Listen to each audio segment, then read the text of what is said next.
Hello everyone, welcome back to my channel. For today's video, I'm going to be flipping through my Happy Planner, the big size. It's a vertical layout memory keeper for 2021. I am proud to say that I am still caught up in project life and here.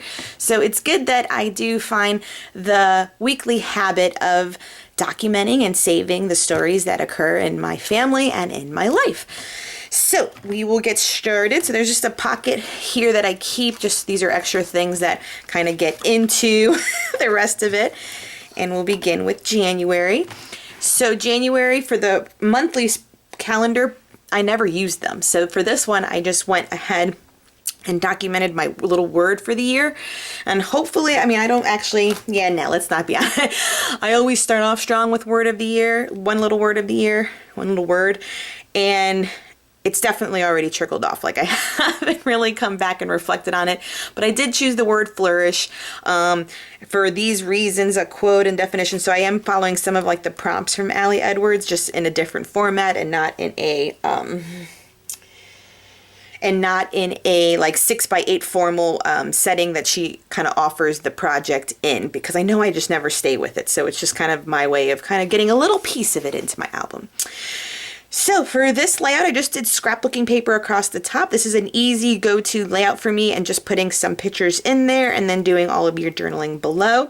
Stickers are most of the time from the Mom Bee sticker pad. So all of the, memory planner ones like this.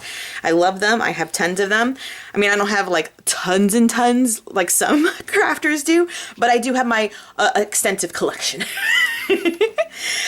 Second week in January, I did scrapbooking paper here. So that's always my style. You will always notice that there's scrapbooking paper, photos, and stickers on all my layouts, but I always lead with the scrapbooking paper as like the foundation of like this color scheme for my layouts. So even for here, it was like a light pastel green. So I went ahead and found just pastel-y green and pastel purple ones to kind of accentuate that. This one we went full on colorful, so just color everywhere. For this one, this was a lot more journaling, so you only see the anchor of the scrapbook paper here, and then like picked up over here a little bit. Doing the inauguration of our new president. Photos are always included, and this was a lot of journaling. Here's a flip side of the first layout. Scrapbooking paper on the bottom, all your pictures, and then obviously kept with that purple theme and found the purple stickers to go along with it, and even match the different colored purple inks that I have in my pen stash. So that's a lot of journaling too. Then February, like I said, I rarely use the month at a glance. Here is another kind of anchor, kind of staple layout I always go to, with just blocking off 2 columns on each side with that scrapbooking paper of a certain color, and then doing all of my pictures over that. That way I have tons of room to journal on what's going on. So it was the Super Bowl. We were watching Money Heist. If you haven't seen that show on Netflix, it's in season 5. We're waiting for it to be released, but 1 through 4, I believe, is watchable. It is in Spanish, because it's from Spain, but you can make your subtitles dictated in English, so you don't have to read the whole time. So do that. I highly recommend it. It's really good. And then some stickers still from all of our classic sticker books. So I did this same layout again. This was week of Valentine's Day. I forgot probably a little bit more journaling there, but it's okay.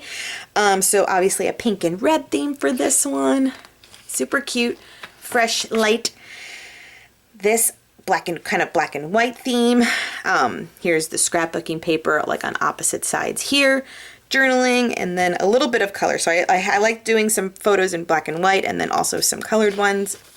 Makes a lot of fun. This was just taking scrapbooking paper down as columns to kind of occupy that space. What I find that I use scrapbooking paper the most for is just to kind of take up some of that blank spot in case you find the page intimidating to fill up.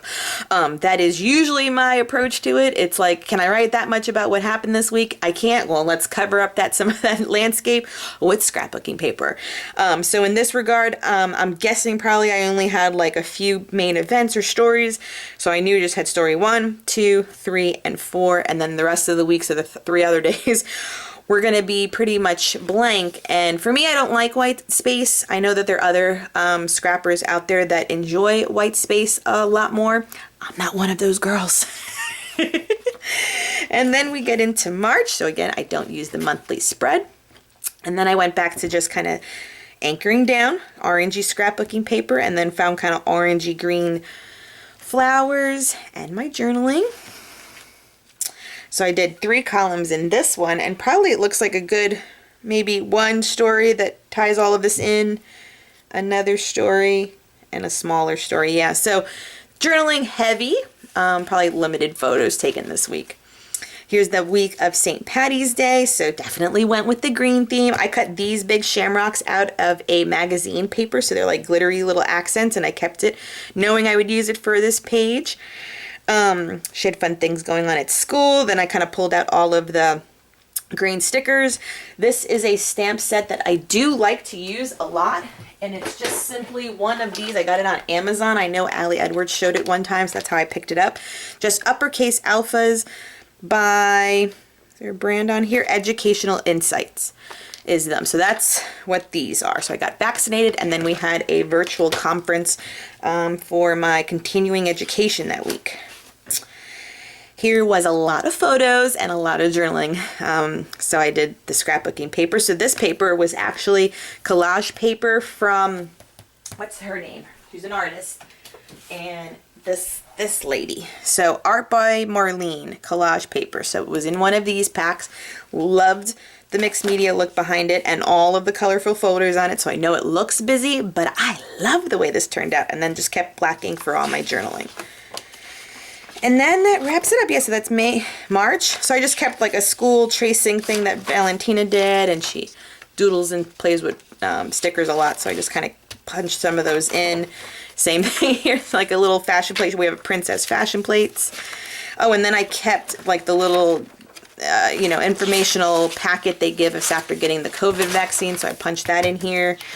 And then we are in April, so I am caught up, like I said. So here was Easter stuff going on, and then the rest of the weeks I will save for the next quarter's flip through. So I hope you have some inspiration from my flip through. Like I said, I am not a white space crafter in here. Memory keeper. I need to occupy all of the space with scrapbooking paper and tons of journaling.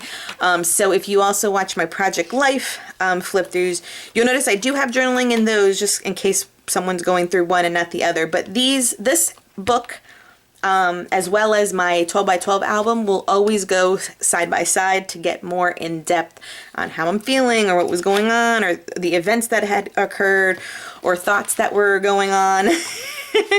So in essence, there will be probably, if I stick with it, because this is my 4th year now with this, a collection of all of my happy planners, and then my collection of like all of my albums that go along with it. So this is like the narration, and then my 12 by 12 album are all photo heavy. I hope you've enjoyed your time with me. I hope you got some inspiration. Until next time, everyone. Bye.